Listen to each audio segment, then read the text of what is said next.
Welcome to SciTech Culture with Steve Kern and Ben Warner, where we examine science, technology and culture in the 21st century. Visit our website at scitechculture.com. Hello everyone, welcome to SciTech Culture, the podcast where we discuss all things science, technology and culture. My name is Ben Warner and I'm joined once again by my good friend and colleague Steve Kern. How are we today, Steve? I'm good, Ben. Hi everyone out there. Another big app.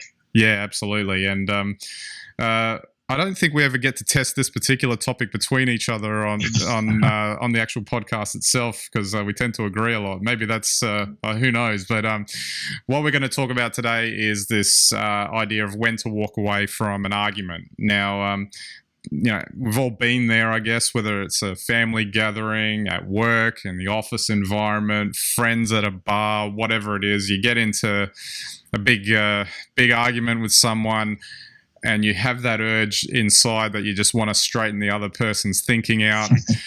But maybe there is a time when you do that, but then there are other times when it's actually completely pointless to do that. And we're going to talk a bit about that today, about when does that moment occur? Because actually, this is very common. I think this is something that, obviously affects everyone. I can't imagine there isn't a single person who hasn't experienced something like this in the past, or on a regular basis, depending on where they are. And you can, I guess, save yourself an ulcer or two if you know when to when you know when to walk away. So I just want to start with, I'll give you an example. So working in an office environment, I'm in a position where I have to feed along a lot of processes and procedures to other staff, and there was one particular procedure that came up that affected around 30 people, and I sent out an email with instructions saying, all right, to do X, Y, and Z, you have to do A, B, and C, etc., etc. One of the people comes back with an email. If anyone doesn't know how you properly address an email, you usually say, hello, so-and-so. You try and keep it all very professional, and then you sign it off with a signature block. So the email I get back didn't address me. It didn't have a signature on it, and it was written in the vernacular of an upset teenager writing a text message. And on top of that, it was clear he hadn't read the instructions I'd sent about what to do. So I emailed back saying, well, this is what you have to do. I restated what had to happen. And it turned out that one particular part of it fell over and wasn't part of my area. It was some other area that didn't do what they were supposed to do. So in that respect, this guy had a legitimate point to raise it. But then again, I sent it off to him and I said, read as politely as possible, read the instructions, follow it. He then came back with an even worse upset teenager email back, basically saying, well, obviously they haven't done that. And I'm actually doing this in a more polite way, I think, and structured way. He said something along the lines of, well, obviously they didn't do what they were supposed to do. I've spoken to Pay Team, which is another team separate to me. They've told me to go and talk to these other people, which I have done. Now, bear in mind, these other people he had to speak to were the people that I had instructed him to talk to in the first place in the original email right at the beginning, and he didn't do it. Now, when this is right next to you? No, he was thankfully on another floor. So when that second email came back and I saw the childish way it had been written, that was when I had that initial reaction of like that. You get that angry, I'm going to go down there and sort him out. But then I just let it go past and I thought, well, he's done what he's supposed to do, even though he doesn't understand how he got there. But that's it. He's jumped the shark. I'm not going to continue arguing with this guy. At this point, I was angry about him because of the way he'd conversed with me. Yeah. And this is just over email. So, and I'm sure with anyone in the office environment would have experienced one of these at a certain point. So I've just let it go, and I didn't respond at all. And that's when I knew when to walk away, because I knew that he was starting to become irrational in the way he was going back and forth. If you're confident that you've communicated your message and it hasn't come across properly, and they're starting to get even more irrational on the way back to keep it going, I feel that that's actually a really good time to walk away. I don't know. What do you reckon, Steve?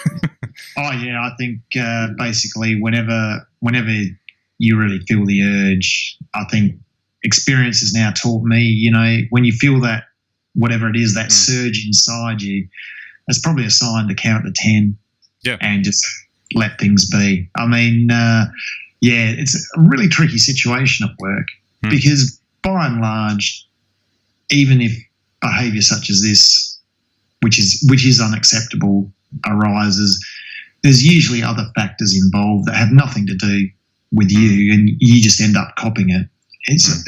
And I'm a bit torn on this because I certainly agree that there's certain behaviours that are unacceptable in the workplace, particularly around communication. But by the same token, I'm a bit of a humanist, and I kind of like to think that I can forgive. Now, it's very hard or mitigate unacceptable behaviours because there's usually something else driving it. Very few people who actually work any length in an office are truly obnoxious, although there are exceptions. Yeah. So, I just try to avoid these now, and I try to rationalise them by saying there must be some other factor or something else going on in the background, and you try your best and just to avoid these flashpoints because we all know what it feels like when it builds inside you, and then if you contribute to it, then you're not part of the solution. So it's a very tricky thing in an office environment. Conversely, for me, I mean, one of the greatest motivators for me to use Facebook less is just looking at some of the posts people put up and going, I just can't believe that you would post something like that. Yeah. And, same rules apply, by the way. Same rules apply. You want to jump in there and you want to write a comment that's like, really? And then really, if you work through it in your head, all it's going to end up, this is the same in a physical office environment, effectively you're going to unfriend that person. Yeah. And invariably, you're going to run into that person again at some stage or need something from them or something, and you've unfriended them, and boom, you've started then a long running battle, which you either then have to apologise for, and you probably feel like you didn't start it in the first place.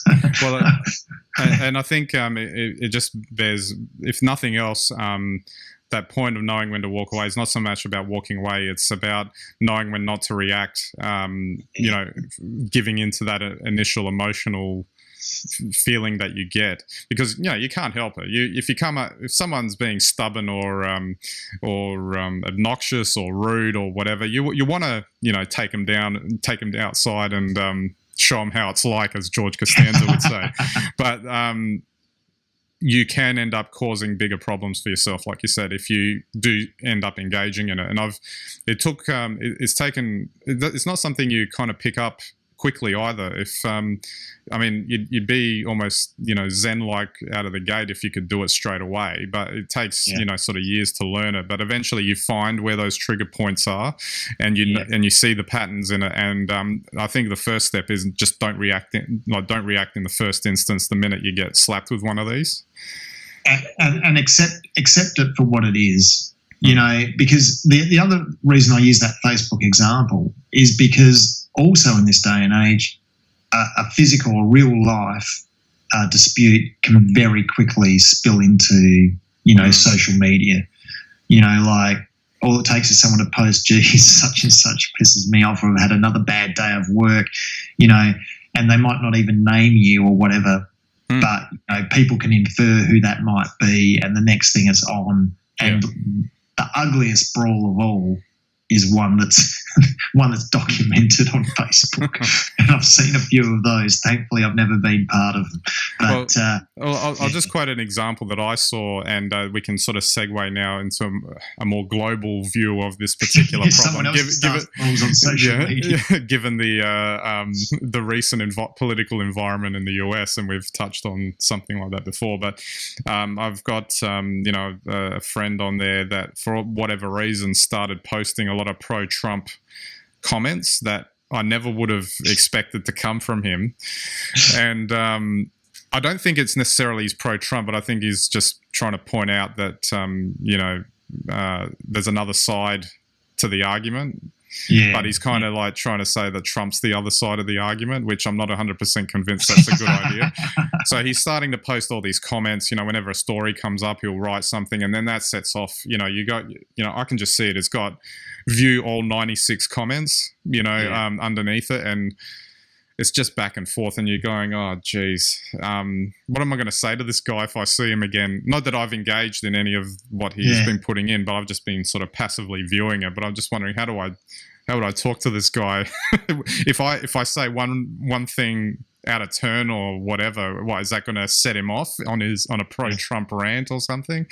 And I guess using that as an example and building on it, I think what we've noticed in the past 2 weeks since Trump became president is this exacerbation of the fact of people not knowing when to walk away from an argument, trying to find common ground rather than trying to, my side's better than your side. And the real test in this current political environment that we're in is that we've got someone who's leading the free world, so to speak, who would not know how to walk away from an argument. That's right. And in fact, I think that's a really good point. He thrives in completely combative dialogues. So that's how he gets stuff done. That's how he appears to get stuff done. Yeah. Personally, I'm not so sure he's actually doing very much at all, despite the fact that people around the world are, up in arms about what he's doing. I actually don't think he's doing very much at all. I think he's being as clever as he can be, whatever that means, to get things his way and to appear to be doing things. So, I think this is a really good example, Ben, because we've already seen here in Australia the phone call between our Prime Minister and the Donald. Yeah. And, it was reported by our Prime Minister, it was, open, honest, frank. Constructive, frank conversation. And, obviously the Donald has tweeted what he thought about the whole thing. And that, has sent everyone into a frenzy over here. Yeah. It's all speculative. And I'm a bit concerned because in this post-truth fake news era, I think we, through social media, are actually perpetrating a lot of the fake news. Okay, he's done something. You may or may not agree with what he's done. He may or may not have done the right thing.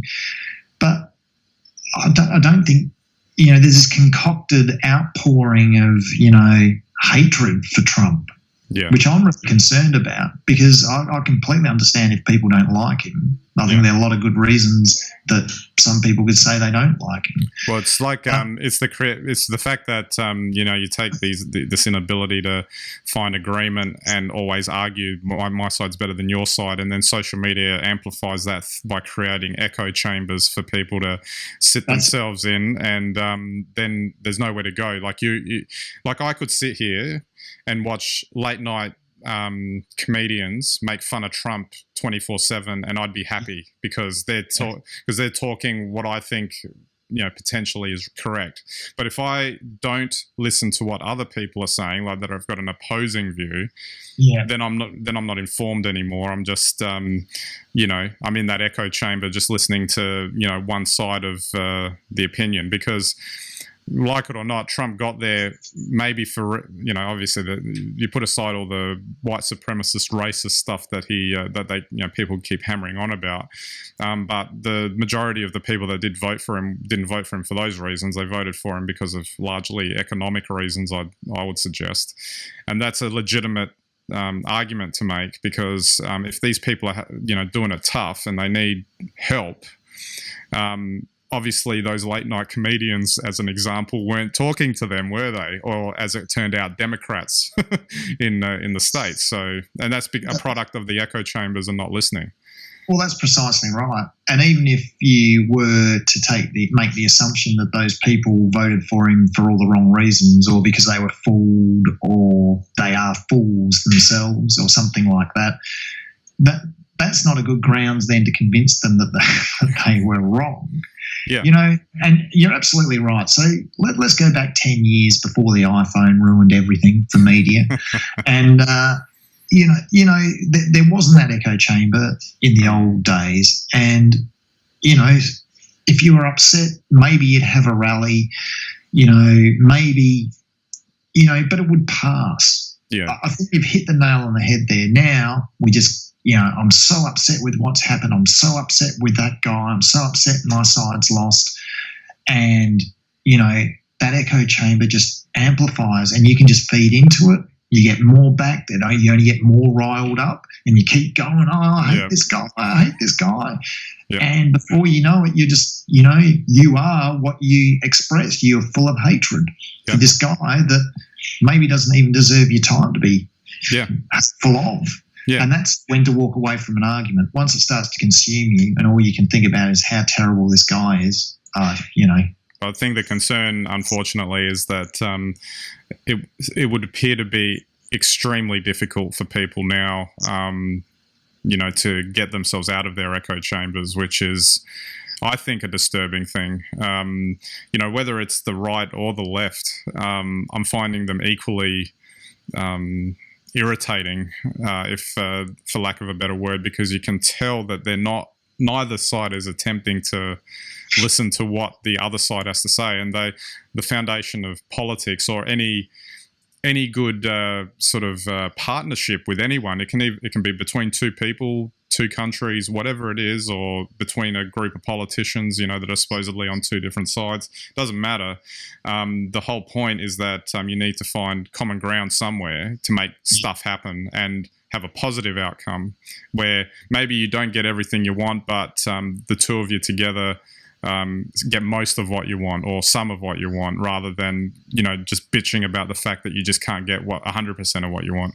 Well, that's it. I think that's the most concerning thing I've seen, is that everyone thinks there's a right and a wrong, and I don't think we're dealing in areas where there's a right or a wrong. I think there's and that echo chamber just builds up, and I guess maybe it's a good time to invest in online mindfulness courses for people who want to take a break from it all. Either that or buy a log cabin somewhere so you don't have to hear any of it.